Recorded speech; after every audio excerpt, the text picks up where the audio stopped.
আল্লাহ তাআলা বলেন, আমি বান্দাকে দুটি পথ আলাদা আলাদা আমি আল্লাহই সৃষ্টি করে বলে দিয়েছি। আমি দুইটা রাস্তা আলাদা বলে দিয়েছি, এটা হালাল, এটা হারাম, এটা করণীয়, এটা বর্জনীয়, এটা করো, এটা ছাড়ো।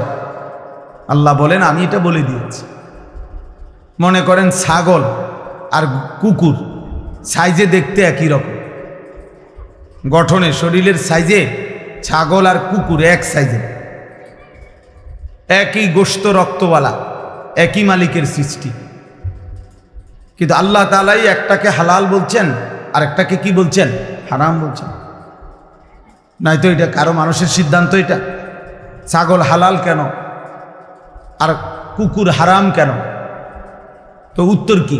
আল্লাহ করছেন। আল্লাহ এটা হালাল করছেন, এটা হারাম করছেন। ব্যবসা এবং সুদ বাহ্যিক দৃষ্টিতে একই রকম। ব্যবসাও লাভের আশায় করা হয়, সুদও লাভের আশায় দেয়। সুদ মানুষে দেয় যে, খায় যে, দেয় যে, সুদ লাগায় যে টাকা, এটা কি লাভের আশায় না লসের আশায়? তো ব্যবসা করে কি আশা? তো একই তো। মক্কার কুরাইশরা এটাই বলছে, কাফেররা কোরআন শরীফ আছে, ওরা এটাই বলছে নবীজিকে, ইন্নামাল বাইউ মিসলুর রিবা, নিশ্চয়ই বেচা কিনা তো সুদের মতোই। কিন্তু নবী সাল্লাল্লাহু আলাইহি সাল্লাম আল্লাহর পক্ষ থেকে উত্তর দিছে যে না, একই না। আহাল্লাল্লাহুল বাইআ ওয়া হাররামার রিবা, আল্লাহ ব্যবসাকে হালাল করেছেন, সুদকে হারাম করেছেন। অতএব যুক্তি দিয়ে যদি বুঝেও ধরে তাইলেও আলহামদুলিল্লাহ, যদি বুঝেও না ধরে তাইলেও এটা মেনে নেওয়া আমার দায়িত্ব। আল্লাহ তাআলার সব কথা আমি না বুঝলেও আমার জন্য মানা জরুরি, পালন করা জরুরি। এটাই দিন, এটাই ঈমান, এটাই আমাদের দায়িত্ব। এজন্য মাহফিলের মূল মাকসাদ প্রত্যেকেই যেন আমরা নিজের ভালো, নিজের কল্যাণ, নিজের আখিরাত বুঝতে চেষ্টা করি। 16 বছর 18 বছর ছোট না, 14 বছর বয়সে সাহাবায়ে কেরাম যুদ্ধ করছেন। 16 বছর 17 বছর বয়সে সাহাবায়ে কেরাম পুরা যুদ্ধে অংশগ্রহণ করছেন, দুশ্মনের মোকাবেলায় লড়াই করছেন, ইসলামের বিজয় ছিনিয়ে আনছেন। উহুদের যুদ্ধে সর্বপ্রথম যিনি কাফেরদের বিরুদ্ধে তীর মারছেন, হযরত সাদ ইবনে আবি ওয়াক্কাস রাদিয়াল্লাহু তাআলা আনহু, তিনি তখন মাত্র 17 বছরের ছিলেন। বদরের যুদ্ধে সবচেয়ে বড় দুশ্মন আবু জাহেলকে যে হত্যা করছে যারা, আমরা সবাই জানি যে ছোট ছোট দুটা বাচ্চা,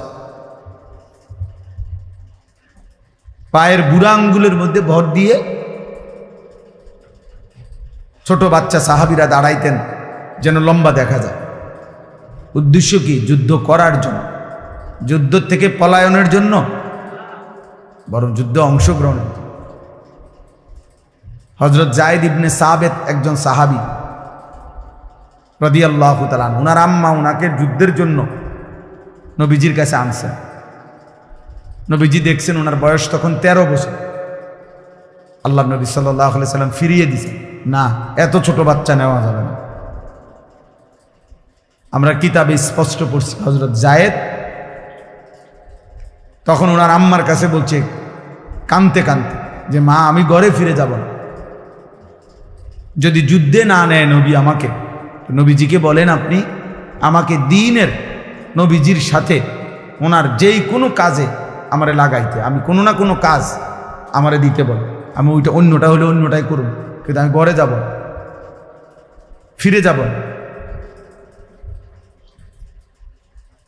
আল্লাহ নবী সাল্লাল্লাহু আলাইহি ওয়াসাল্লামের কাছে বলছেন, নবীজি বললেন, উনি আবার ওনার আম্মা ওনাকে বলছেন নবীজিকে, ইয়া রাসূলুল্লাহ, আমার ছেলে ছোট হলেও কোরআন শরীফের অনেকগুলো সূরা মুখস্থ পারে। শুনাইছেন নবীজি, নবীজি এতে খুশি হয়েছেন, বুঝছেন সে অনেক মেধাবী। তখন আল্লাহ নবী সাল্লাল্লাহু আলাইহি সাল্লাম বললেন, মক্কার এই সীমানার পরে আরবের অন্যান্য অঞ্চলে কিছুটা ভিন্ন ভিন্ন ভাষা আছে,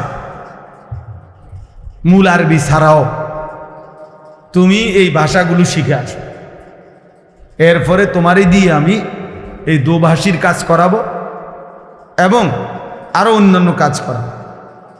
উনি ঠিকই দূর দূরান্ত অঞ্চলে গিয়ে লম্বা সময় থেকে আরবি ছাড়াও আরো একাধিক ভাষা শিখছেন। নবীজির কাছে আসছেন, পরবর্তী জীবন নবীজির ইন্তেকাল পর্যন্ত আল্লাহ নবী সাল্লাল্লাহু আলাইহি সাল্লাম ওনাকে দিয়ে দুইটা কাজ করাইতেন। এক, কোরআন শরীফ নাজিল হলে সর্বপ্রথম যিনি কোরআন শরীফ নবীজির লিখতেন উনি এই সাহাবী, এই ছোট মিয়া। আর ওই অন্যান্য দূর দূরান্তের অঞ্চল থেকে যদি কোনো মানুষ আসতো তো তাদের কথা ট্রান্সলেট করা, তাদের কি বলছে এই কথাটা বুঝাইয়া বলা, আবার নবীজিরটা হেকো কাছে বুঝাইয়া বলা, এই দোভাষীর দায়িত্বটা এই সাহাবীকে দিয়ে আল্লাহ নবী করায়। তাইলে দেখেন ছোট ছোট্ট সাহাবী কিন্তু হিম্মত করছে, ইসলামের কত বড় খেদমত আল্লাহ তাআলা ওনার কাছ থেকে দিয়েছে। এজন্য আজকে নওজোয়ান ছেলেরা, তোমরা বাবা মাও গাফেল, সন্তানরাও গাফেল। বাপ মাও মনে করে 16 বছর 18 বছর এখনো ছোট, আর সন্তান নিজেও মনে করে এত অল্প বয়সে আমার করার কিছু নাই, যদি কিছু নামাজ রোজা করতেও হয় এটি বুড়া হইল, অসল হইল। এতে করে উম্মতের এই বড় অংশ, প্রজন্মের এই মূল যেই অংশ যুবক শক্তি সামর্থ্যের মূল অবস্থা যেটা, এই নওজোয়ান যেই কোনো, আমরা সবাই এটা বুঝি, কোরআন শরীফে আছে আল্লাহ তাআলা বলছেন মানুষকে যে তোমার তিনটা অবস্থা, প্রথম তুমি দুর্বল, এরপরে তুমি সবল, এরপরে পুনরায় দুর্বল। ছোট্টবেলায় তুমি ছিলে দুর্বল, যৌবনকালেই তুমি কেবল সবল, আবার তুমি যখন বৃদ্ধ হবা যদি হায়াত পাও তাইলে আবারও দুর্বল। তাহলে মাঝখানে শক্তি সামর্থ্য, সবল সুস্থ কওয়াত কোরআনে আল্লাহ বলছে সেটা যৌবনকাল। তাহলে দেশ গড়া, পৃথিবী গড়া, ইসলামের খেদমত করা, আল্লাহর দ্বীনের জন্য জান বাজি রাখা, কালেমার পতাকা পৃথিবীর প্রান্তে পৌঁছানো, শেষ প্রান্তে মজলুমের পক্ষে লড়া, জালেমের বিরুদ্ধে রুখে দাঁড়ানো, ইসলামের জন্য যত ত্যাগ কোরবানি সব কিছু করতে হবে এই যৌবনকাল। এই সময়টাই মূলত করার মৌসুম ছিল পৃথিবী গড়বার। আমরা কিতাবে বারবার পড়ছি আল্লাযীনা নাসারুর রাসূল সাল্লাল্লাহু আলাইহি ওয়াসাল্লাম ওয়া হুম শাবাব। এটা রাগ করবেন না, এটাই ইতিহাস, কিতাবে স্পষ্ট আছে। আমার কাছে এই গাড়িতে আমার এই কিতাব আছে, আমি সবসময় যে আরবি কিতাবটা পড়ি ওখানে আছে যে আল্লাহ নবী সাল্লাল্লাহু আলাইহি সাল্লামের 23 বছরের নবুয়তের জীবনে সবচেয়ে বেশি সাহায্য ওনাকে যারা করেছেন তারা ছিলেন যুবক। ওয়াল্লাযীনা আদু, আর যারা আল্লাহ রসুলের সবচেয়ে বেশি বিরোধিতা করছেন 23 বছরে গড়ে, তারা ছিল বৃদ্ধ। বয়স্ক লোকগুলো বিরোধিতা করছে বেশি, যুবকগুলো সহযোগিতা করছে বেশি নবীজি। বলে কোনো বুড়াই সহযোগিতা করে না, হ্যাঁ করছে, মানে গড় হিসাব বললাম আর কি, বুঝেন নাই কথাটা। সব বুড়া মানুষ দুশ্মনী করছে এটা না, আবার সব যুবক পক্ষে ছিল এটাও না, কিন্তু ইসলামের কাজে সবচেয়ে বেশি সহযোগিতা করছে নবীজিকে যুবক। হযরত আনাস ইবনে মালিক রাদিয়াল্লাহু তাআলা আনহু বলেন, কুন্না নাগজু মা রাসূলিল্লাহ সাল্লাল্লাহু আলাইহি ওয়াসাল্লাম ওয়া নাহনু শাবাব। আমরা নবীজির সাথে প্রত্যেকটি যুদ্ধে অংশগ্রহণ করতাম আর আমরা ছিলাম যুবক। তিনি বলেন, তাহলে এই জন্য ভাইয়া মুসলমানের এই নওজোয়ান শ্রেণী যাদের বয়স 14, 16, 18, 20, 22, 25, বাবাদেরকেও বলি বাস্তবিক অর্থে তাদের দ্বারা আরো অনেক কাজ হতো। ইসলামের অনেক খেদমত হইত, দ্বীনের অনেক কাজ ওরা করতে পারত। যুবকের কোনো রাত হয় না, যুবকের কোনো দিন হয় না। কোনো নওজোয়ান 18-20 বছর বয়সে তার আবার রাত কি দিন? সে মন চাইলে ঘুমায়, আর যদি মন না চায় সারা রাতও জাগতে পারে। এতে তেমন কোনো অসুবিধা হয় না। 24 ঘন্টা লাগাতার মেহনতও যদি করে যুবক, তো যুবকে সে আবার দুর্বল হবে কেন? সে যুবক। এই জায়েদ, এই যে কিশোর সাহাবী হযরত ওমর আবু বকর রাদিয়াল্লাহু তাআলা আনহু বলছিলেন যে জায়েদ, তুমি পুরা কোরআন সংকলন করবা, পুরাটা কোরআন, সমস্ত সাহাবীদের থেকে টুকরা টুকরা কোরআনের যত লিখিত কপি আছে এগুলা সব একত্র করবা। এরপরে পরীক্ষা নিরীক্ষা করে যাচাই বাছাই করে পুরা কোরআন একসাথ করবা। তুমি পারবা কিনা? তখন হযরত জায়েদ ইবনে সাবিতের বয়স মাত্র 16 বছর। উনি বলছেন, আপনি বললে আমি একটা পাহাড়কে কাইটা আরেক জায়গায় স্তূপ দিতে পারব। পারতাম না মানে? নওজোয়ানের আবার রাত কি দিন কি? এজন্য যুবকের কোনো রাত নাই, দিন। সে চাইলে সারাক্ষণও মেহনত করতে পারে, সে চাইলে সারাদিনও ঘুম যাইতে পারে। ইচ্ছা করছে শুয়ে রয়েছে, ওঠে না। এই জন্য ভাই প্রত্যেকের কাছে অনুরোধ, বয়স্ক বাবারা আছেন, শুধু পান, বিড়ি, সিগারেট, চা আর চা দোকানের গপ গুজারি, আর এই সংসারের বাচ্চা কাচ্চা, কাউরে বিদেশ পাঠাইছেন, কাউরে বিয়ে শাদী দিছেন, ছোটখাটো একখান ঘর করছেন, কদ্দুর জমি কিনছেন, এতটুকুর পরে আপনারা অনেক বয়স্ক লোক আছেন বৈশা বৈশা এখন এই পান, বিড়ি, সিগারেট, চা, গপ গুজারি এতেই শেষ করে দিতেছেন হায়াত। মনে করছেন ছেলে পেলে যেহেতু লাইন করে দিছি, টাকা পয়সার ব্যবস্থা হয়ে গেছে, এখন আর আমার কোনো দায়িত্ব নাই। অথচ আল্লাহর কসম, একজন মুসলিম বাবা মায়ের দায়িত্ব কখনোই সন্তানের বাড়ি ঘর না। ইসলাম এটা বলে নাই ঘর দুয়ারের ফিকির করতেই হবে, মূল ফিকির এটা ছিল না। দায়িত্ব মূলত এটা নয়, ওটা এমনি মিলে যাবে। দুনিয়া যাকে যেটুক আল্লাহ দেওয়ার, এগুলো আল্লাহ তাআলা এমনিতেই দেয়, আসলেই এমনিতেই দেয়। আপনি দেখেন, কিন্তু আল্লাহ তাআলা দায়িত্ব দিচ্ছেন, ওয়ামুর আহলাকা বিসসালাহ ওয়াসতাবির আলাইহা। আপনি আপনার পরিবারের সদস্যদেরকে নামাজের আদেশ করুন এবং আপনি নিজেও নামাজের উপরে মজবুত থাকুন। লা নাসআলুকা রিজকা, আল্লাহ বলছে তোমাদের কারো কাছ থেকে, বাপ ফুত সংসারের কারো কাছে আমি তোমাদেরকে রিজিক দেওয়ার জন্য তোমাদের সহযোগিতা চাই না। নাহনু নারযুকুক, আমি একাই সকলকে রিজিক দেব। বাপ ফুত দুইজনের ব্যবস্থাই আমি করতে পারবো, টেনশন করো না। বুড়া বয়সে না খাইয়া মরবেন না, বুড়া বয়সে না খাইয়া মরবেন না, রিজিক শেষ করেই আপনি মরবেন। বুড়া বয়সে যে 3 বেলা খানা খায় এমন লোকের তো মৃত্যু হয় না, ঠিক না? না, হেবড়া মরবো কেন? ওনার তো খানার সমস্যা নেই।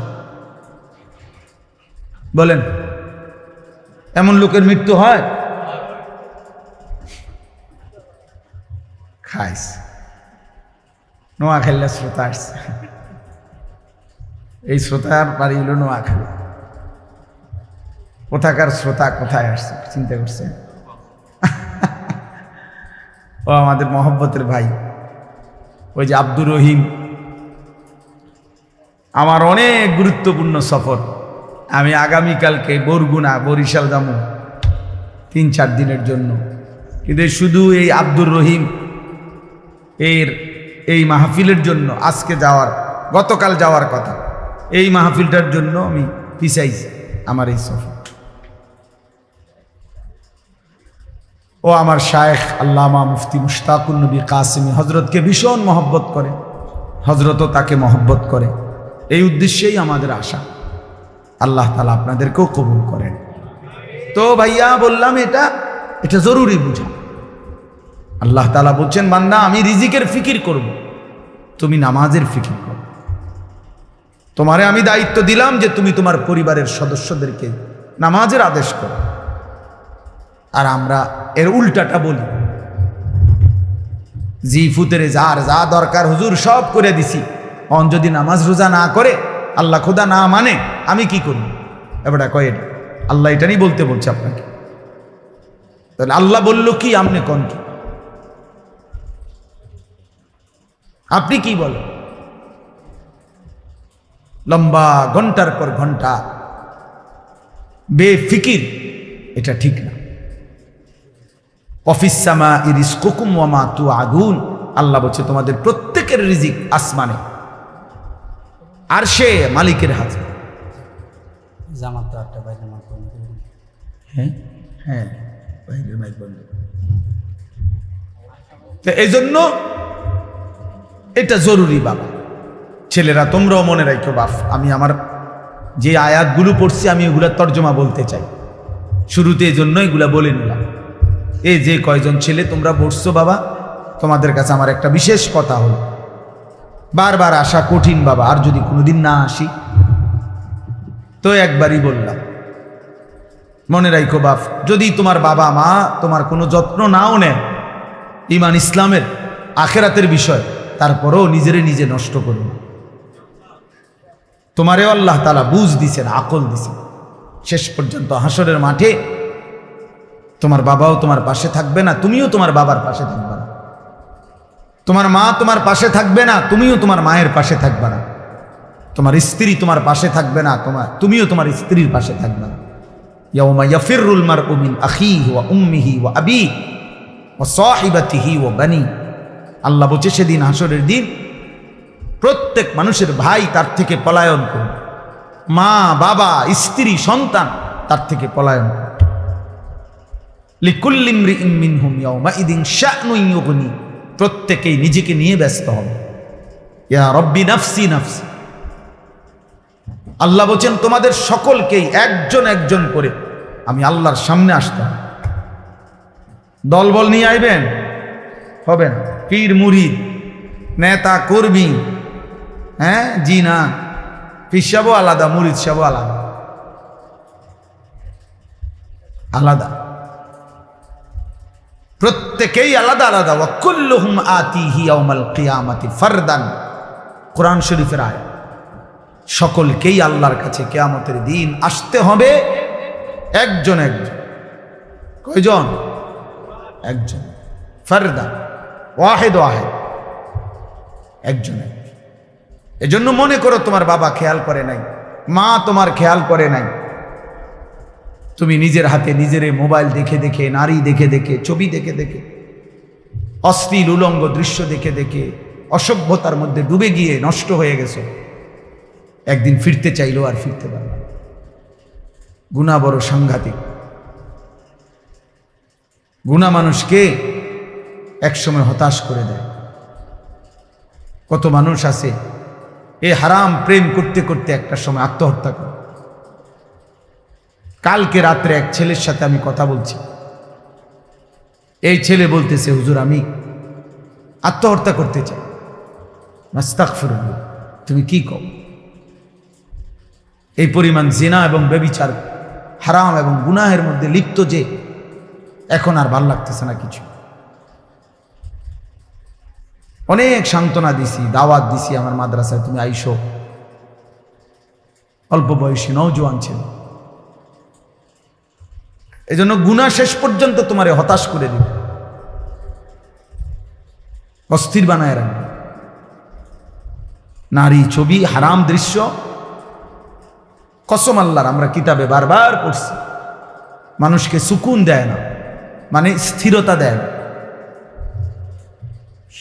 তৃপ্তি দেয় না, বরং তৃষ্ণা বাড়ায়, নেশা বাড়ায়,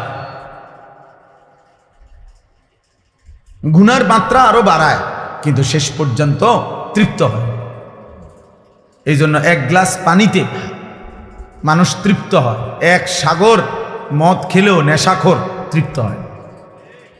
তুমি খবর নিয়ে দাও, একজন স্ত্রী, একজন মহিলা, একজন স্ত্রী দিয়ে একজন মানুষের 60 বছর চলে যায়। কিন্তু হারাম ছবি যে দেখে, হারাম নারীর দিকে যে আকর্ষণ, পৃথিবীর নারী উলঙ্গ করে দেখলেও তার তৃপ্তি হয় না। হারাম তৃপ্তি দেয়, গুনাহ তৃপ্তি দেয় না, সুকুন হয় না, সুকুন। কোরআন শরীফ আল্লাহ বলছে, ওমিন আয়াতিহি আন খালাকা লাকুম মিন আনফুসিকুম আজওয়াজান লিতাসকুনু ইলাইহা। কোরআনের আয়াত ভাইয়া, আল্লাহ বলছে আমি প্রত্যেকটি পুরুষের জন্য তার দেহের অংশ থেকে আমি আল্লাহই কুদরতিভাবে তার স্ত্রীকে সৃষ্টি করেছি। কেন? লিতাসকুনু ইলাইহা, যেন তার স্ত্রীর মাধ্যমে সে সুকুন, তৃপ্তি, প্রশান্তি পেতে পারে। এজন্য আল্লাহর কসম, এটা ব্যতীত, হালাল স্ত্রী ব্যতীত, হালাল এই সম্পর্ক ব্যতীত অন্য যেই কোনো রকমের পৃথিবীর সবচেয়ে সুন্দরী নারীও যদি হয়, সুকুন মিলবে না, প্রশান্তি মিলবে, স্বস্তি মিলবে না। আল্লাহর সাথে সুকুন, মনে রাখেন, প্রত্যেক মানুষের হৃদয়ের প্রশান্তি, চোখের ঘুম, মানুষের তৃপ্তি আল্লাহর পক্ষ থেকে আসে।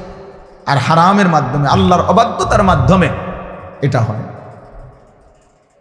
এমনি মনে হয় আর কি সে হাসে, নর্তকী নাচে, মনে হয় সিনেমার নর্তকী কত রঙ্গে আছে, কত খুশিতে আছে। না ভাইয়া, ওদের ব্যক্তি জীবন বড় অন্ধকার জীবন, ওদের একাকী জীবন বড় অন্ধকার জীবন। বাইরের এই হাসি, এ তো টাকার বিনিময়। বাইরের এই সাজগোজ, এ তো টাকার বিনিময়। তার এই হাসির মধ্যেও টাকা, তার এই নাচের মধ্যেও টাকা, তার এই পোশাকের মধ্যেও টাকা, তার এই অশ্লীল অঙ্গভঙ্গির মধ্যেও কি, এ তো উপার্জনের জন্য হাসে। কিন্তু একাকী জীবন বড় কঠিন, একাকী জীবন বড় দুঃসহ। নয়তো সিনেমার নায়িকা আত্মহত্যা করে কেন? তার কি সুখের অভাব কি? আত্মহত্যা করে কেন? তার তো টাকার অভাব ছিল না। আমি তো দেখছি 400 কোটি টাকার মালিক অধরে বাচ্চার মতো কাঁদে। 1-2 টাকা, 400 কোটি টাকার মালিক অঝরে কাঁদে, অঝরে। ব্যক্তি জীবন বড় কঠিন, একাকী জীবন বড়, রাত গভীরের একাকী জীবন দুঃসহ। এজন্য সব ছেলে মনে রাখো, কষ্ট পাইবা। আল্লাহকে যারা ডাকো না, যারা নামাজ পড়ো না, একটা সেজদা দিত মন চায় না, নাফরমান, মনে রাখো সুখ মিলবে। জাহান্নাম তো মিলবেই, দুনিয়াও সুখ মিলবে। রং তামাশার এখন কেউ বলে না, কেউ ডাকে না, কেউ ফেরাচ্ছে না। তুমি তাংফাং করতে আসো, বেশি দিন থাকবে না,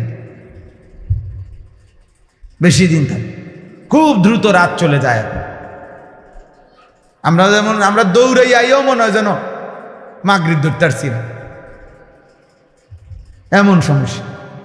হায়াতের কত সময় এই রাস্তায় রাস্তায় জ্যামে, গাড়ি ঘোড়ার জ্যামে, রাস্তা ভাঙ্গা, সব মিলাইয়া জিন্দিগির কত মহামূল্যবান সময় রাস্তায় রাস্তায় কি হয়ে যায়, শেষ হয়ে যায়, শেষ হয়ে যায়।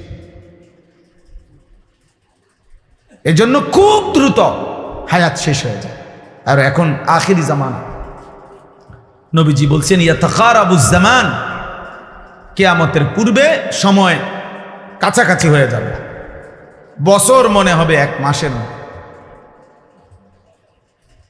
1 মাস মনে হবে 1 সপ্তাহের মতো, 1 সপ্তাহ মনে হবে 1 দিনের মতো, 1 দিন মনে হবে ঘন্টার মতো। এই জন্য তুমি এমন সুন্দর হায়াত, কিশোর বয়স, যৌবন বয়স নষ্ট করো না। আর বয়স্কদেরকে বলি, বাবা, আল্লাহ তাআলা যাকে একটু হায়াত বেশি দিছেন, তাকে আল্লাহ দয়া করে হায়াত দিছেন। কোরআনে আল্লাহ বলছেন, আমি মানুষকে সকলকেই, কোরআনের মধ্যে সূরা গাফির, এই সূরার মধ্যে আছে, আমি সকলকেই বৃদ্ধ পর্যন্ত পৌঁছাই না। বুঝেন নাই কথা?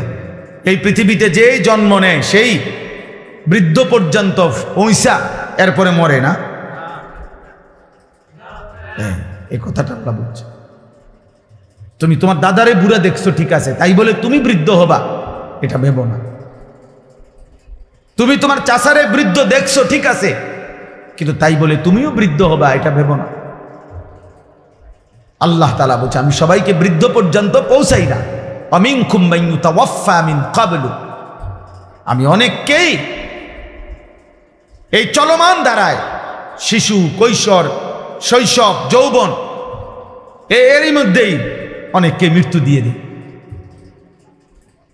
সব ফুল আম হয় না,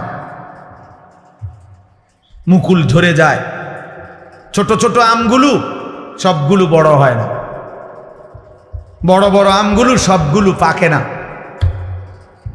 ঝরে যায় বেশি, শেষ পর্যন্ত টিকে থাকে অল্প। কিন্তু প্রথম যে সময় মুকুল বইল বাইরই ছিল যে পরিমাণ, ওই পরিমাণ যদি আম একদম পাকতো কি অবস্থা হইতো? বুঝেন নাই কথাটা? এটা বুজুর্গানে দিন নসিহত করছেন যে হে যুবক, তুমি ভেবো না তুমি বৃদ্ধ হবে আবার সময় মিলবে না। রাস্তার একটা অ্যাক্সিডেন্ট তোমারে কবরে পৌঁছায়, মোটর সাইকেলের একটা অ্যাক্সিডেন্ট তোমারে ক্ষণিকের মধ্যে কবরে পৌঁছায়। সামান্য থেকে সামান্য কোনো দুর্ঘটনা মালিকের ফয়সালায় তোমারে কবরে পৌঁছায়। এজন্য বেঁচে থাকাই অনিশ্চিত, মরে যাব এটাই নিশ্চিত। হয় এখন নয় তখন, হয় আজ নয় তো কাল, এই ঘন্টায় নয় তো পরের কোনো ঘন্টায়। হযরত ওমর রাদিয়াল্লাহু তাআলা আনহু বলতেন, আমরা কিতাবে পড়ছি, উনি বলতেন শোনো, প্রতিদিন ঘোষণা হয় মাতা ফুলান, মাতা ফুলান, আজ অমুকের মৃত্যু হলো, আজ অমুকের মৃত্যু হলো। ওয়ালা বুদ্দা মিন ইয়াউমিন ইউকালু মাতা ওমর, শোনো একদিন এমন ঘোষণা হবে যে আজ ওমরের মৃত্যু হলো। এই ঘোষণাও হবে একদিন। এই ঘোষণা যে মুয়াজ্জিন গত 10 বছর মৃত মানুষের ঘোষণা করছে, একদিন তার নামটাও ঘোষণা, একদিন তার নামটাই অন্য কেউ বলবে অমুক মসজিদের মুয়াজ্জিন সাহেব মারা গেছে। যে ইমাম সাহেব গত 30 বছর জানাজা পড়াইছে, একদিন অন্য কেউ ওই ইমাম সাহেবের জানাজাও। আমার আব্বা 43 বছর এক মসজিদে ইমামতি করছে, কত মানুষের জানাজা পড়াইছে। তো সেই বাবার জানাজাও হয়েছে, অন্য কেউ, আমার বড় ভাই পড়াইছে। এজন্য খামখেয়ালি করো না বাপ। কেন এই একটা মোবাইল দেখতে দেখতে নষ্ট হয়ে যাইবা? কেন অপরিচিত নারী দেখে দেখে নিজের শেষ করে দিবে? ওই নারী তো রাস্তার নারী, বেহায়া বেপর্দা নারী। আপনারা যারা আছেন উপার্জন করেন, আপনি কেন হারাম খাচ্ছেন? এই পৃথিবীর কোনো হারামখোরও তো তার পরিবারের সব চাহিদা পূরণ করতে পারে না। আপনি পারবেন কেন? কেন সুদ খান? কেন কিস্তি নেন? কেন হারাম খান? ওজনে কম দেন, মিথ্যা বলেন, বাটপারি করেন, অবৈধ উপার্জন করেন, বলেন হারামখোর। কই এই পর্যন্ত একটা নাফরমানের, একটা হারামখোরের প্রমাণ দেখান পৃথিবীতে যে উনি ওনার জীবনের সব চাহিদা পূরণ করে গেছে? আছে কোথাও কেউ? আমরা তো সারা পৃথিবীর ইতিহাস আলহামদুলিল্লাহ বারবার পড়ছি। আমার জীবনে আমি সবচেয়ে বেশি যদি কিছু পড়ি, আল্লাহর কোরআন রাসূলের সুন্নাহর পরে অন্য কোন বিষয় সবচেয়ে বেশি পড়ছি যদি বলা হয়, আমি ইতিহাস সবচেয়ে বেশি পড়ছি, এখনো পড়ি, আমার অভ্যাস এটা। এই পৃথিবীর ইতিহাস বারবার পড়ছি, কত রাজা, কত মহারাজা, কত গল্প, কত ক্ষমতাধর, কত বাদশাহ, তারা কেউই তাদের চাহিদা পূরণ করে যাইতে পারে। বাদশাহ ইস্কান্দার বলা হয় যে উনি দিগ্বিজয়ী বাদশাহ ছিলেন। এত বড় বাদশাহ, যারা পৃথিবীব্যাপী যারা বাদশাহী করছেন,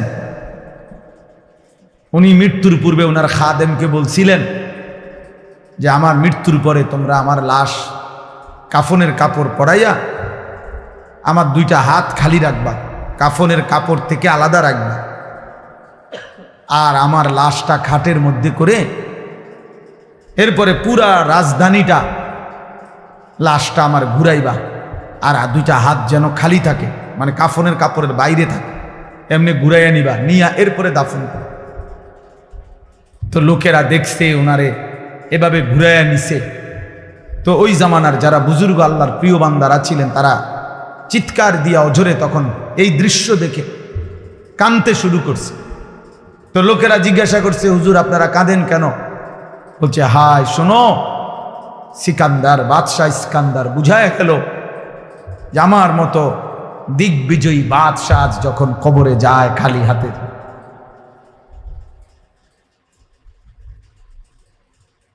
খালি হাতে যাচ্ছে কবরে, এই জন্যই উনি তোমা করে দেখানোর জন্য এই ঘটনাটা করছে। বলছে যে এত বড় বাদশাহ যদি খালি হাতে যায়, তা আমি আর তুমি কি নিয়ে যাব? হ্যাঁ, এজন্য প্রত্যেকেই নিজেকে নিয়ে ভাবেন, নিজেকে নিয়ে ভাবেন। শুধু শুধু শুধু শুধু চা দোকানে বসে বসে এই মানুষের বদনাম, মানুষের বদনাম, মানুষের বদনাম, মানুষের বদনাম, এরপরে আইসা ভাত খায়, নিজের ঘরে ঘুমায়। এটা ইমানদারের জীবন না, এটা সুস্থ স্বাভাবিক মানুষের জীবন। আল্লাহ তাআলা আমাদের জন্য শ্রেষ্ঠতম চারটা দৌলত আল্লাহ আমাদেরকে দিয়েছেন, চারটা নিয়ামত আল্লাহ আমাদেরকে এমন দিছেন, এই চারটি জিনিস যদি কারো কাছে থাকে, খোদার কসম সে পথভ্রষ্ট হইতে পারে না, সে পথ হারা হইতে পারে না। সেই চারটা জিনিস কি? 1 নাম্বার আল্লাহ আমার রব, 2 নাম্বার মুহাম্মদ সাল্লাল্লাহু আলাইহি সাল্লাম আমার রাসূল, 3 নাম্বার কোরআন আমার কিতাব, 4 নাম্বার ইসলাম আমার ধর্ম। এই চারটি নিয়ামত আল্লাহ যার রব, মুহাম্মদ সাল্লাল্লাহু আলাইহি সাল্লাম যার রাসূল, কোরআন যার কিতাব, ইসলাম যার ধর্ম, সে পথভ্রষ্ট হবে কেন? সে জাহান্নামী হবে কেন? সে দুশ্চরিত্র হবে কেন? সে লম্পট হবে কেন? সে চরিত্রহীন হবে কেন? বলে, তাহলে আমরা যারা কমপক্ষে এখানে বসছি, আমরা কি এটা বুঝি না যে আমাদের এই চারটা নিয়ামত আল্লাহ দিছেন? আমাদের রব কে? আমাদের রাসূল কে? আমাদের কিতাব কি? আমাদের ধর্মের নাম কি? তাইলে পথ হারাবে কেন? নাফরমান হবে কেন? আল্লাহর অবাধ্য হবে কেন? আল্লাহ তো আমাদেরকে শ্রেষ্ঠ, আল্লাহ সর্বশ্রেষ্ঠ, মুহাম্মদ সাল্লাল্লাহু আলাইহি সাল্লাম তিনিও সর্বশ্রেষ্ঠ, কোরআন এটাও সর্বশ্রেষ্ঠ, ইসলাম এটাও সর্বশ্রেষ্ঠ, আমরাও সর্বশ্রেষ্ঠ উম্মত। তাহলে উম্মত যেমন খাইরে উম্মত, সর্বশ্রেষ্ঠ উম্মত, উম্মতকে নিয়ামতও দিছে সর্বশ্রেষ্ঠ নিয়ামত। সবই তো 100-100 দিছিল আমাদেরকে, আমরা ছেড়ে দিলাম কোরআন। বুড়া মিয়া, বুড়া মানুষ, সকালটা না হইতে সাদওয়ানে দরবারে খবর হইত, খবর শুনবো, দেশের খবর, সিএনজি উল্টাইছে, বাস কাইতে গেছে, অমুখানে মারামারি হইছে, তমুখানে আগুন লাগছে। তো আপনি জান আগুন লাগছে, খবর তো পাইলেন, এখন কি আগুন নিবান? কথা বোঝেন না? এমনি চিটাগাঙে একটা সিএনজি উল্টাইয়া গেছে, আপনি দৌড় দেন না? সিএনজিটা আপনি আলগি দিয়া ধরেন গিয়া, আপনি না খবর শুনলেন? বলেন, এই খবরের জন্য ব্যস্ত, অথচ খবর শুনে আপনি কি করলেন? কিন্তু আপনার আখিরাতের খবর কই? আপনি যে ওযু করেন, এই ওযু ঠিক মতো হয় কিনা? আপনার ফরজ গোসল ঠিক মতো আদায় হয় কিনা? আপনার রুকু, আপনার সেজদা, আপনার সূরা, আপনার কেরাত, আত্তাহিয়াতু ঠিক মতো পড়তে পারেন না, দুরূদ শরীফ ঠিক মতো শুদ্ধ বলতে পারেন না, দোয়ায়ে মাসুরা শুদ্ধ বলতে পারেন না, সুবহানাকাল্লাহুম্মা এটা ঠিকমতো বলতে পারেন না, রুকুর তাসবিহ, সেজদার তাসবিহ এগুলোও শুদ্ধ বলতে পারেন না। অসংখ্য মুসলমান, লাখ লাখ মুসলমান এত ভুল, এত অশুদ্ধ নিয়ে বাবা নাম্বার মিলবে কিভাবে? আখিরাত কেমনে মিলবে? আল্লাহর কসম বলি, কোরআনে আল্লাহ বলছে কোন আমল অশুদ্ধ হলে, ভুল হলে খোদার কসম ওই আমল আল্লাহ কবুল করে না। যার সূরা কেরাত অশুদ্ধ তার নামাজ হয় না, হয় না, হয় না বেটা। আমি বললাম হয় না। বুড়া মিয়া তুমি 90 বছর পড়ো, আপনি 90 বছরও আপনার নামাজ হবে না। আমার নাম আনিসুর রহমান, আমি বলব মস্কারি পাইছেন ইসলাম? হ্যাঁ, আপনি আপনার মন মতো সোহানাবিলাজিম সোহানাবিলাজিম সোহানাবিলাজিম আর আপনার ফেরেশতা আপনি নেকি দিয়া ফুরাইল, আপনি তামসা পাইছেন? ইসলাম তামসা আপনি? হ্যাঁ, আপনার কাছে ঠেকে গেছে ইসলাম। জান্নাতের লোক অভাব পড়ে গেছে যে আপনার যেমন আটফাও ধরে হইলেও জান্নাতে নিতেইব। তাহলে আপনি এগুলো কি পড়েন? এগুলো কি পড়েন? আতায়াতুলিল্লাহ সাল্লাতু তাইয়্যিবাতু আসসালামু আলাইকুম নবী রাহমাতুল্লাহি ওয়া সাল্লামু আলাইহি ওয়া আলিহি ওয়া সাল্লাম শাহাদু আল্লা ইলাহা ইল্লাল্লাহ ওয়া আন্না রাসূলুল্লাহ সাল্লাল্লাহু আলাইহি ওয়া সাল্লাম সাল্লাল্লাহু আলাইহি ওয়া আলিহি ওয়া সাল্লাম মুহাম্মাদুর রাসূলুল্লাহ ওয়া বারাকা আলাইহি ওয়া আলিহি ওয়া সাল্লাম আল্লাহুম্মা ইন্না নাস'আলুকা রায়ক রুজুন বিল আনতা ফাগফির লানা ফুরাতা মিন ইনদিকা রাহমান ইন্নাকা আনতাল গফুরুর রাহিম। আসসালামু আলাইকুম ওয়া রাহমাতুল্লাহ।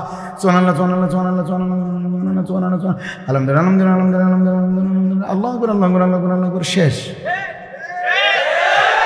ফাজলামি করেন? হ্যাঁ, কার সাথে ফাজলামি করেন?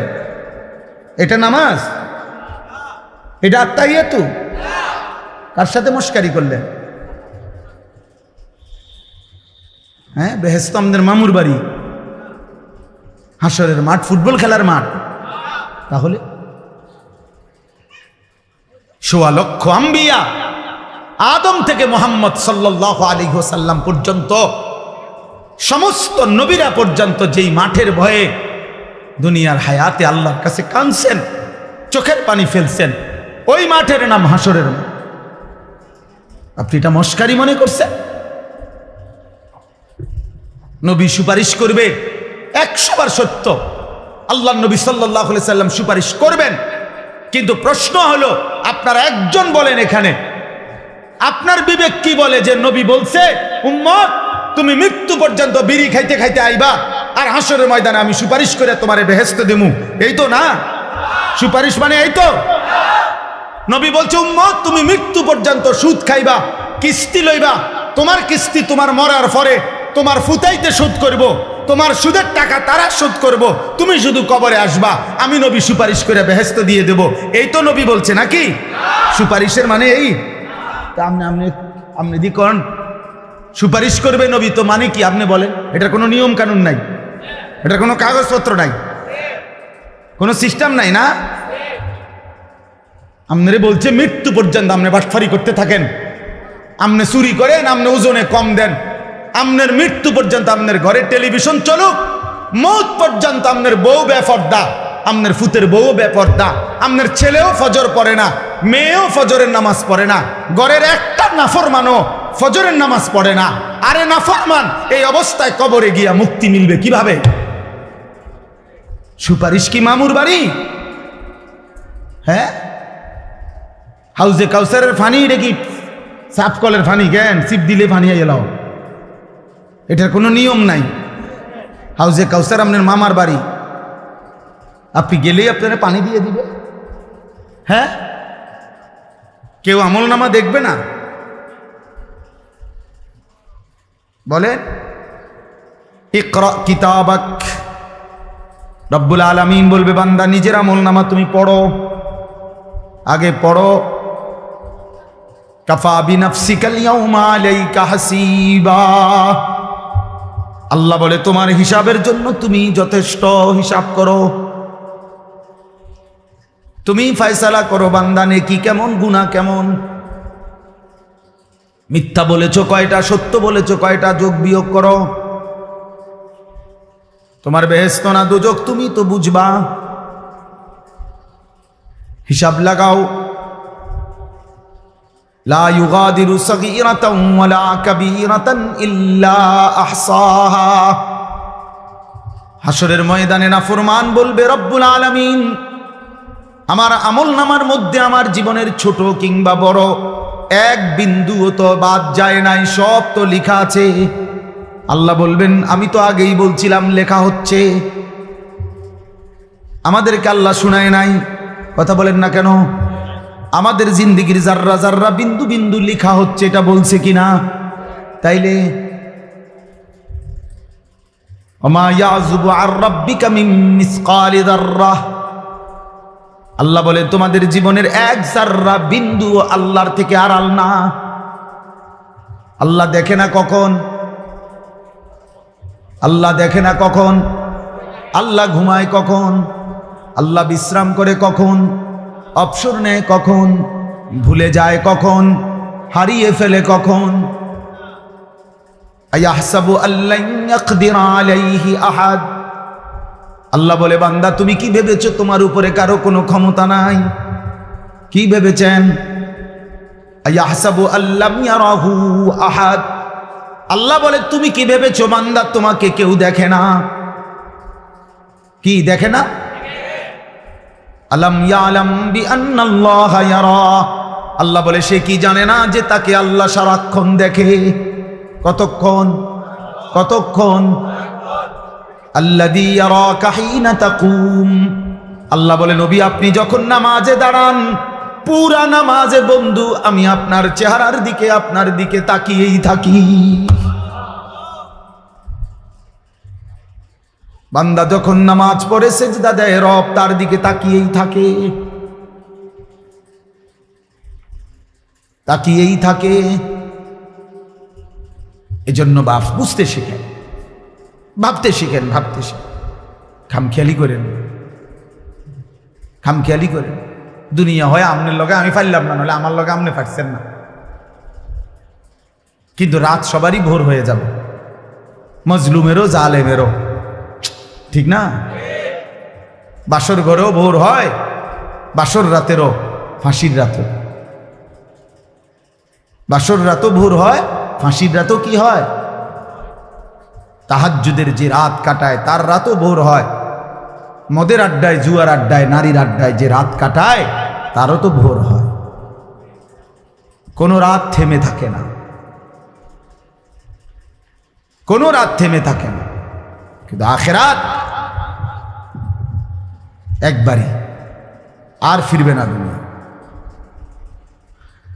আল্লাহ আমাদেরকে হেফাজত করেন। আমি মনে করাই দিলাম, ইনশাআল্লাহ আমার শায়েখ আসবেন, বয়ান করবেন। আমি মনে করাই দিলাম ভাইয়া, সবক দিলাম। আখেরাত ভুলে গেলে চলবে না যুবক, আখেরাত ভুলে গেলে চলবে না বাবা। বয়স্ক মুরব্বী, ছেলের হিসাব দিয়েন না, বিল্ডিং এর হিসাব দেখাইয়েন না, ঘর দুয়ার জায়গা জমির হিসাব করবেন না, সেজদার হিসাব বলেন। ঘরের মানুষ 6 জন, নামাজ পড়ে কয়জন সেটা বলেন। আপনার ফ্যামিলিতে যে 6 জন আল্লাহর কোরআন সহি শুদ্ধ পড়তে পারে কয়জন সেটা বলেন। ঘরের মহিলা 4 জন, পর্দা করে কয়জন ওরে বলেন।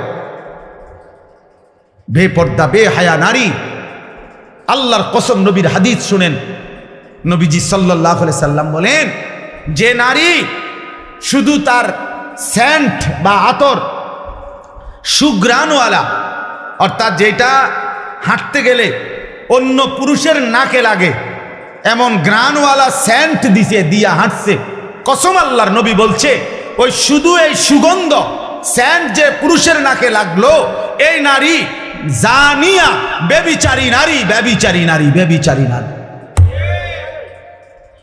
নবী বলছে এই নারীও ব্যভিচারী, শুধু এই পুরুষের নাকে তোমার সুঘ্রাণ লাগাইলা কেন?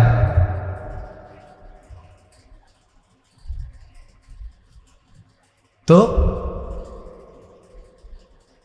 আল্লাহর নবী সাল্লাল্লাহু আলাইহি ওয়াসাল্লাম বলছেন,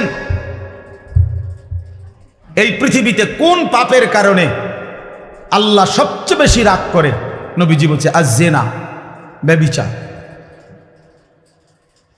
পুরুষ কিংবা নারী যখন ব্যভিচার করে, জিনা করে, আল্লাহ সবচেয়ে বেশি গুস্সা হয়। এজন্য ইসলামে সবচেয়ে ভয়ানক শাস্তি কোন পাপের? এই জিনা। এর চাইতে ভয়ঙ্কর কোনো শাস্তি নেই।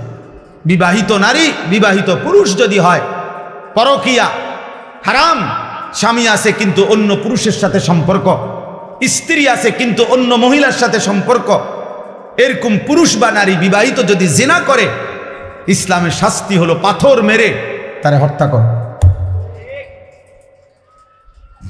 আর অবিবাহিত ছেলে মেয়ে যদি জিনা করে, ইসলামের শাস্তি হলো চামড়ার বেত দিয়ে, চাবুক দিয়ে 100 বেত্রাঘাত করো সকলের সামনে।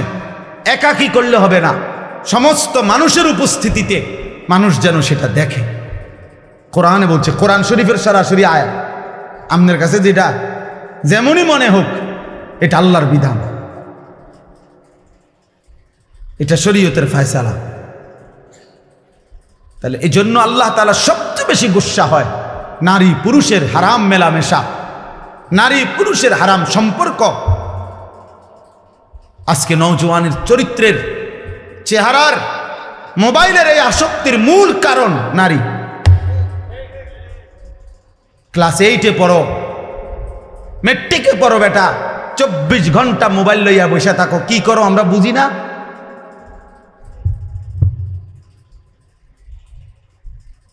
আমরা বুঝি না?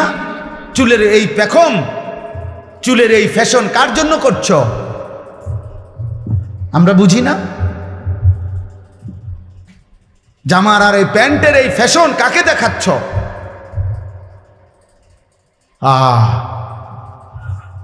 কি বুঝার তাও জানে না, কি ভুলে গেছে তাও ভুলে গেছে। আমার শায়েখ আল্লামা মুফতি মুশতাকুন নবী কাসিম হুজুর বলে, এটা ভুল না ভি ভুল গিয়া, ভুলে গেছে যে তাও ভুলে গেছে। আল্লাহ আমাদেরকে হেফাজত করে। আমরা রাসূলুল্লাহ সাল্লাল্লাহু আলাইহি ওয়াসাল্লামের মতো শ্রেষ্ঠতম নবী, কোরআনে এই আয়াতটা এই জন্যই শুধু পড়ছি। মক্কার কুরাইশরা বলতো নবীজিকে, নাউজুবিল্লাহ, পাগল। আল্লাহ তাআলা ওয়াদা করছে, কসম করছে যে বন্ধু আমি কসম করে বলছি, মা আনতা বিনিআমাতি রাব্বিকা বিমাজনুন, আপনার উপরে 24 ঘন্টা আমার নেয়ামত বর্ষিত হয়, এমন নেয়ামত প্রাপ্ত বন্ধু আমার, আপনি পাগল হইতে পারেন না।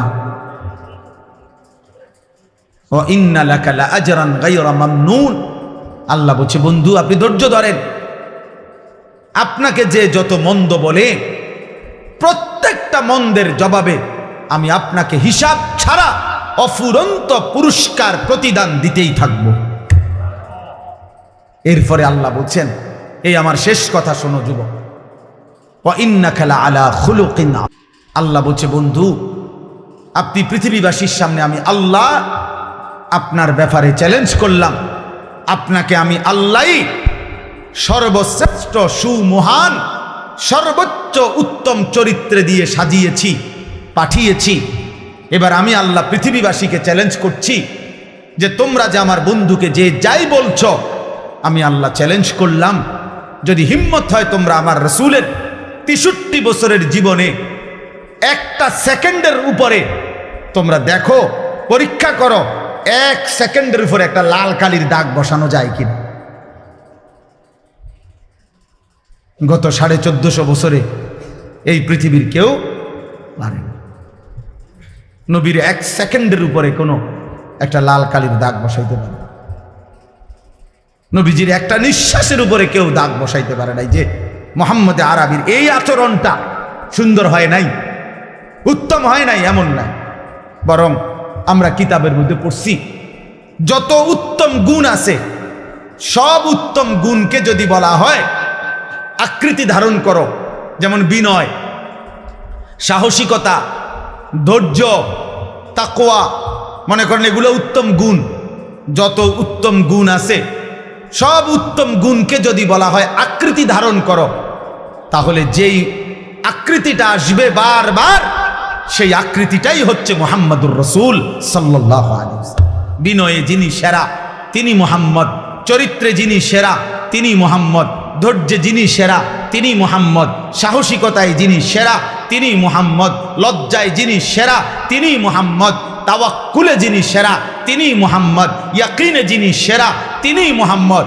সব রঙে, সব ঢঙে, সব গুণে, বাহ্যিক চেহারায় আর আত্মিক গুণে সব কিছুতেই তিনি শ্রেষ্ঠ। আচে খুবা হামা দারান তু তনহা দারি। আল্লামা ইকবাল বলছে নবী সোয়া লাখ আম্বিয়ার যত গুণ একা যদি আপনার মাঝে খুঁজি আপনি সব, আপনি একাই সব। আচে খুবা হামা দারান তু তনহা দারি, আপনি একাই সব, আপনি একাই সব।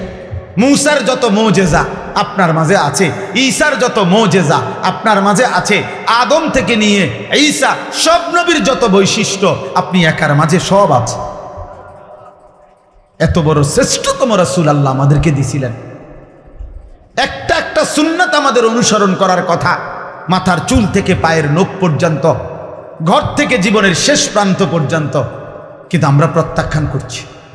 আজকে আপনাদের কাছে আমি এটাই বলে গেলাম, রাসূলুল্লাহ সাল্লাল্লাহু আলাইহি সাল্লামকে যদি কেউ ভালোবাসেন, ভালোবাসার দাবিতে আমি ধাক্কাধাক্কি করতে চাই না, ভালোবাসার দাবিতে আমি ঝগড়া করতে চাই না, বাকি আমি এতটুকুই শুধু বুঝাই, ভালোবাসার দাবিতে নবীজির সুন্নাতের অনুসরণ আপনাকে করতে হবে। নবীজির একটা একটা সুন্নত অনুসরণ যে করে সেই কেবল নবীজিকে ভালোবাসে। যার মধ্যে নবীজির সুন্নাতের অনুসরণ নাই সে ভালোবাসার দাবিতে ধোঁকাবাজ, ধোঁকাবাজ, ধোঁকাবাজ, ধোঁকাবাজ, মিথ্যাবাদী, মিথ্যাবাদী, মিথ্যাবাদী, মিথ্যাবাদী। বছরের পর বছর আপনার মেসওয়াক করতে মনে থাকে না, আপনি নবীকে ভালোবাসেন। বছরের পর বছর আপনি বিড়ি সিগারেট খান, আপনি নবীকে ভালোবাসেন। মিথ্যা, মিথ্যা, ধোঁকা বেটা, ধোঁকা, ধোঁকা বেটা, ধোঁকা। হালাল হারামের কোনো পার্থক্য নাই। তুমি কিসের নবীকে ভালোবাসো? চরিত্রের কোনো, আখলাকের কোনো খবর নাই। তুমি কিভাবে নবীকে ভালোবাসো? তোমার স্ত্রী বেপর্দা, তুমি কেমনে নবীকে ভালোবাসো? তোমার ঘরে প্রত্যেক দিন রঙিন টেলিভিশনে নাচ গান, নর্তকীর ছবি, বউ বাচ্চা, জিফুত, নাতি নাতনি সিনেমা দেখে, নাটক দেখে, সারা দিন সারা রাত টেলিভিশনে। তুমি কেমনে নবীকে ভালোবাসো? তুমি চা দোকানে টেলিভিশনে বসে বসে নর্তকী দেখো, তুমি কেমনে নবীকে ভালোবাসো? কথা বললেই গালি ছাড়া কথা বলতে পারো না, তুমি কেমনে নবীকে ভালোবাসো? এরা সব মিথ্যা দাবিদার, মিথ্যা দাবিদার। শতভাগ সুন্নাত যার মধ্যে আছে, আখলাক যার মধ্যে আছে, ঈমান ইসলামের পাবন্দি যার মধ্যে আছে, সেই রসুলের আশেক, সেই রসুলের প্রেমিক, সেই নবীকে ভালোবাসে। যদি বলেন আমার মধ্যে কম আছে, আমার যেটা কম আমারও দায়িত্ব সেটা ঠিক করা, আপনার যেটা কম আপনারও দায়িত্ব এটা ঠিক করা। কথা বুঝেন নাই? আপনি এই কথা বলিয়ে হালাই দিল তো না যে আরে কত হুজুরও তো দেখছি উল্টা পাল্টা, উল্টা পাল্টা হোক, আপনি ঠিক করেন। কথা বোঝেন নাই আমার? আপনি ঠিক করেন। আপনি হুজুরের লগে আল্লাহর সামনে দাঁড়াইতেন না, আপনাকে আপনার একা দাঁড়াইতে হবে। অতএব এটা বললে আপনি পার পাইতেন না। দুনিয়া আপনি গাছ জোর দেখাইলে হবে না। আখেরাত, আখেরাত আসল বিষয় কি বলেন না? আখেরাত। ऐसे रहे या वैसे रहे, वहां देखना फिर कैसे रहे। এভাবে থাকেন আর ওইভাবে থাকেন, আসল বিষয় হলো ওখানে কেমন থাকবে। অতএব এই দুই কথা শেষ, আমার কথা শেষ। এক নাম্বার আমি বলছি, কিশোর যুবক ভাই, নিজের আখলাক, নিজের আখেরাতের কথা ভাইব, নষ্ট হইও না। বয়স্ক বাবাদেরকে বলছি, আপনারা নিজের এবং পরিবারের